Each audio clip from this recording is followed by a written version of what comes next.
Welcome to College Admissions 101. My name is Casey Rowley, and I'm the college counselor at Beverly Hills High School. This presentation is geared towards younger grade levels, but anyone can benefit if you're just wanting to gain a little bit more information about college admissions. And we'll begin with an introduction about what we'll talk about today. I think it's really important, first of all, to remind yourself that you are figuring out your plan. There's so many different college options and different types of universities that there's no right fit for every single person.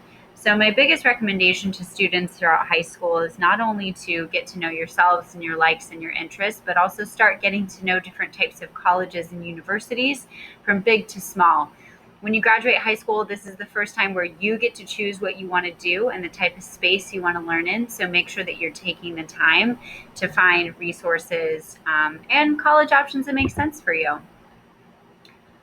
It's really important that in this climate, as I'm recording this presentation, we are in the spring semester of 2020. With COVID-19 and the current events, the landscape of college admissions is changing on a daily basis, and all students have been at home. So what my hope for you guys is to remind you that spring of 2020, think of it as an asterisk on the semester. What this means is if your grades look differently or you didn't have access to extracurricular activities, that's okay. Admission counselors are very aware of what is going on in the world today. So keep in mind, if you're a younger student and you're feeling a bit disjointed from all of this, you do have some time and some space, and colleges will be amenable and flexible to you guys. SAT, ACT, we'll talk about it a little bit later, but testing, and that might change. A lot of colleges are going test optional, so keep that in the back of your mind, that it's coming down in the future of your high school career, but that also might look a little bit differently. I recommend students to keep your doors open. What I mean by that is just really look at the different types of colleges and universities, consider out of state, in state. What you're looking to do is keep as many doors open, remain four-year eligible, and get to know college and universities along the way. And then also keep track of your interests, your strengths, your skills, and your activities throughout high school so that you're able to keep track of what is interesting to you and how you can present that ultimately in a college application. It's helpful for you guys to be reminded of what you do have as an option when you graduate high school. This presentation is geared towards four-year admissions, but you may be considering a community college and transferring, a trade or technical, getting more of a fast certificate in a career, or even considering a gap year where you take a year off between high school and college and you typically do something like a program, or you have a plan for a year or two for some self-exploration. You might consider work, or you might consider a military option. You might even consider a military service academy. So going back to what I mentioned before, you want to figure out what is best for you. And today we're going to continue on with our four-year college options in that conversation. Before we dive into the college systems, it's really helpful to know in general what a college will look for when they're reading a college application. I've broken it up into three components. You have the academic, the character piece, and the personal piece. The academic piece is probably one of the biggest indicators of an admissions or of an acceptance, and so your academics is really strong. And what I mean by that is not just your GPA number, but your transcript as a whole. So I'm looking from freshman year all the way through senior year at the types of classes you took, the advanced or honors classes you decided to take, what subject areas you excelled in that you continued to be strong and take advantage of as you went along the way. If there was a dip in grades, is there a specific reason why? How did you come back from that? And then testing SAT, ACT, if that is still required, that is a component. But by and large, your transcript, your classes, and your grades, and course rigor. And what that means is just if you took advantage of honors or advanced classes. And those things are really important in an application. The character piece, this one's really fun. So this one, students, you guys get to take the reins and decide what you want to share with the college. So typically in your college essay, you have an ability to choose what you want to talk about. You can talk about personal challenges, growth, strengths, as long as it applies to you. You can talk about what you want to do when you grow up, or if you have no idea, just your strengths and your interests and who you are as a person. And there's also supplemental essays. There's shorter essays where you can talk about why you want to go to the university, for example. So it's a really wonderful way for you to share on your application what a college needs to know to get to know you. Private and out-of-state colleges might require letters of recommendation. These typically come from teachers, a core academic teacher in your junior year, for example, or a counselor. So as you go throughout high school, get to know your teachers, engage in the classroom, and really think about who might potentially write a letter of recommendation for you one day to a college. Then in the character piece, your activities and awards. So this is how you've spent your time outside the classroom, and it's really a way to engage your sense of skills, your interests, and your strengths, and how you might spend your time if admitted to that university.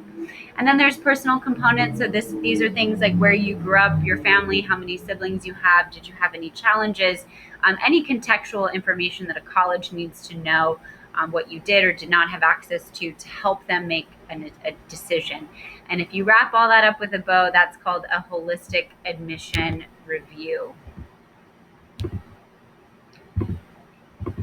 When we look at the different college systems, there's a million different types of colleges and universities. And going back to what I said earlier, this is one of the first times when you graduate high school where you get to decide the type of institution you want to study at.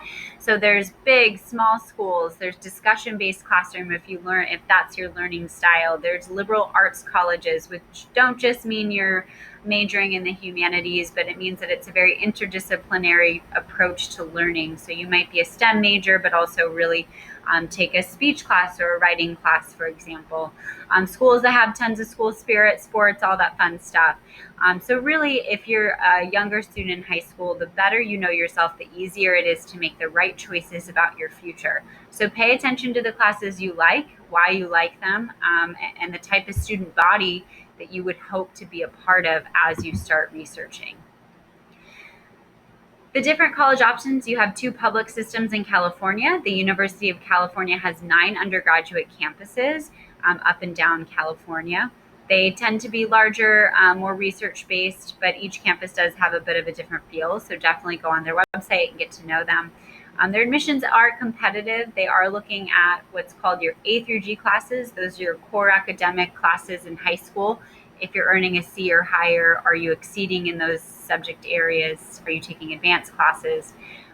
Currently, the SAT, ACT is test optional, and over the next few years, they will plan to phase that out. What that looks like is yet to be seen. So just stay connected with your counselor and us at the school to receive the most up-to-date information, as well as UCs. There's no letters of recommendation. You do write some short essay questions, and you have an activities and awards section. When we look at the Cal State system, so these admissions are pretty straightforward and clear. So this is not a holistic admission review. They take a look at your classes, your grades, and your GPA, and their course rigor. They look at the campus you're applying to, the major, and make their decision based off of that. Same thing, SAT, ACT is currently test optional, but what that has for the future, we shall see. But there's no letters of rec, there's no activities or an essay. My advice to explore the Cal States would be to go to their website. They have a degree search tool. You can search campuses by major, and it helps you get to know the different types of campuses and what they offer. There's private colleges in California, and they range in size, location, selectivity, and what they offer. There is a really big myth that private schools are more expensive, and that's not always the case. If you do a little bit of research ahead of time, every college has what's called a net price calculator. That net price calculator gives you a rough estimate of the tuition expense and the cost of attendance. Private schools in California range. You have a large traditional school-spirited school like USC. You also have very small schools like Chapman or University of San Diego, or even kind of more of the arts-based schools like Otis College of Art and Design and CalArts, for example. They will completely range in their admissions and what they're requiring. Most of all, you're probably expecting to submit your transcript. They'll look at your classes and your grades, essays, letters of recommendation from teachers and a counselor, your activity sheet, and potentially SAT and ACT testing. If you're applying to an arts program, and this goes for UCs and Cal States, it might require a portfolio or audition, just depends. Something to know is that there's admission counselors that work within your specific area and at our high school. And so getting to know those people can help you really get to know your options. And out-of-state options, there are thousands and thousands of out-of-state colleges. There's private and public, and they range in size, location, their curriculum, what they offer. There's a lot of out-of-state tuition discounts or scholarships. One of the programs is called Western Undergraduate Exchange. And then there's a lot of opportunity for majors where you can go right in your freshman year, or specific programs like honors programs. So when researching colleges, you're really starting with a few key factors in your search that are really important to you, and that helps you kind of narrow it down. So am I looking at the size of the school, the type of student body, the learning environment, the social environment, and start your search from there. When we look at testing and activities, so something to note with college admission testing is, again, that this might change a little bit, but if you're a freshman or a sophomore, you can expect to take what's called the PSAT your sophomore and junior year at Beverly, at least if we are still able to. And what that is, that's a preliminary exam to the SAT. Junior year, the top percentage of scoring students have the chance for National Merit Scholarship, but ultimately it is a practice score. Traditionally, students take the SAT, ACT in your junior year, and through your senior fall of your senior year, you can take either, or colleges will accept both. A lot of colleges are going test optional because of the current climate. So depending on when you apply to college, that might change, that might look different. Expect in the meantime to take an SAT or ACT your junior year. If you're applying to a very selective school or a very selective program, there's something called an SAT subject test. So for example, these are smaller tests, an hour long, where you can test in math or a chemistry, for example, and you can showcase an academic strength. It's not required by a majority of colleges, but it's just something to consider. Testing policies may change, so make sure that you are connected with your counselor, attending events, and just getting up-to-date information. Activities, when you're thinking about how you spend your time outside of high school, remember you can showcase a talent or really anything that you've committed a responsibility to. So this could be helping your family, it could be involved in sports, a job. The important thing is over time throughout high school to take a look at how you're spending your time. And how it's showcasing your strengths. So if you're really heavy into volunteering, is there a space where you can take a leadership role? If you're really into photography, are you creating an online portfolio? So we're really looking for quality over quantity here. And this is just a space in the application where you get to showcase you. So some tips to prepare, you guys, your classes and grades, remember those are so important. So make sure that you're really taking the time to get connected and plugged in, especially if you're home learning right now and as you transition back into school. Nothing can replace your classes and your grades. So work with your counselor to find a balanced schedule where you're adding course rigor, honors, and awards where you can, but still able to get strong grades.